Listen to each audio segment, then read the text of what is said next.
This is review of the Xiaomi Redmi 10.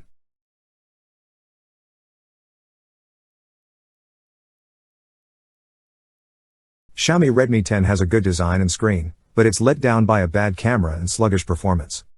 Xiaomi has built the Redmi 10's camera housing up to make it seem fancy, but what you get is really just a mediocre camera array. In spite of its 50-megapixel primary camera, the results are inconsistent and rarely that great.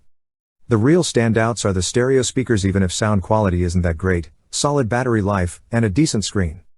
In that sense, the Redmi 10 isn't as easy to recommend as some real Xiaomi hits from a year or two ago, like the awesome Xiaomi Redmi Note 10 Pro or Xiaomi Poco X3 NFC. There are plenty of big names that offer 720p screens for a lot more money than the Redmi 10. It makes a big difference, even if you take it for granted after changing from 720p to 1080p. With this phone, you can get 64GB of storage for $179/£149, roughly $270 Australian dollars, or 128GB for $199/£199, roughly $365 Australian dollars, as that's the model we're reviewing. For $219, about £160, 290 Australian dollars, you get 128GB of storage and 6GB of RAM, up from 4GB. Prices are affordable, but remember it's a 4G only phone.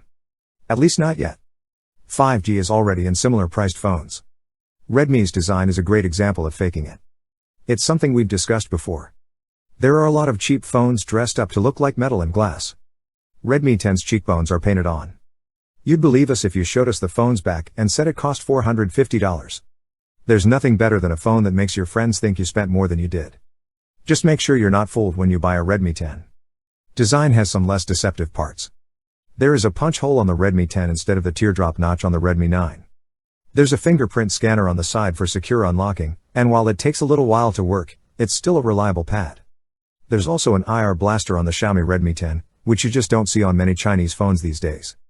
Xiaomi Redmi 10 screen is one of its best features, although only when compared to rival brands, not other Xiaomi Android phones. We recommend tweaking the color saturation too. The Redmi 10's color temperature was a little too cool right out of the box, probably to make it look a bit more striking. The Redmi 10 has a 90Hz screen, but the skill wasn't enabled by default. 60Hz and 90Hz modes let you scroll Android menus more smoothly. The Xiaomi Redmi 10's camera is its biggest trick. From a glance, the camera array looks like a Swiss Army knife, and it has a 50MP sensor. With HDR, multiple exposures are combined so the bright and dark parts of the scene can be captured in one shot. Although the Redmi 10 has a crack at HDR, it often looks like porridge when it works. Textures look fuzzy and vague, as if they were taken by a selfie camera instead of a primary camera.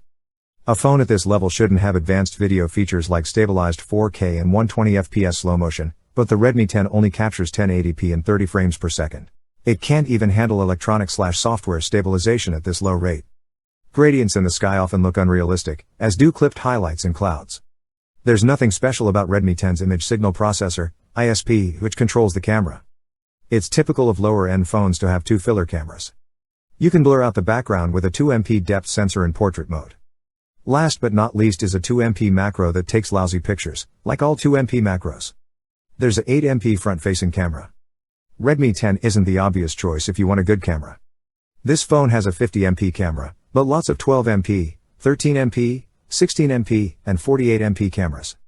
When compared to a slightly more expensive barnstormer like the Xiaomi Poco X3 Pro, the Xiaomi Redmi 10 has some more obvious issues. Stereo speakers are nice for gaming on this phone.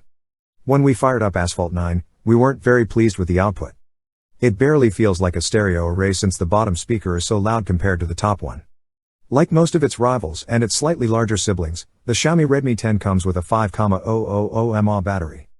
Even though the Moto G50 tends to last longer between charges, few people will complain about it. By the time we go to plug it in at lights out, it usually has 30 to 40% charge left. Here's what the display looks like with its 90Hz mode, and you'll probably get a slight boost if you set it to 60Hz. Battery charging hasn't improved with this generation, though. Redmi 10 has 18 watts charging, though the charger is 22.5 watts. We tested it both with the charger that came with it and a 30 watts charger.